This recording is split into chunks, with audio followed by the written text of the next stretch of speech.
ছুটি দিতে বল। সকাল থেকে পড়ছি যে মেলা, এখন আমি তোমার ঘরে বসে করবো শুধু পড়া পড়া খেলা।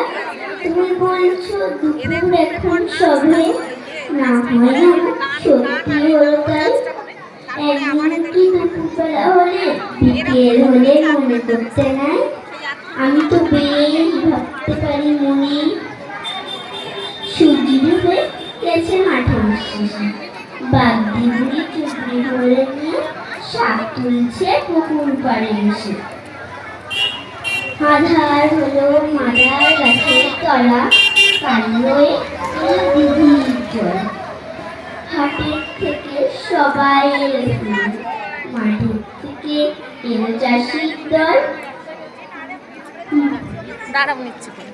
মনে কর উঠলো সাজের তারা, মনে কর সন্ধে হলো যেন রাতের বেলা দুপুর যদি হয়, দুপুর বেলা রাত হবে না কেন রোজ।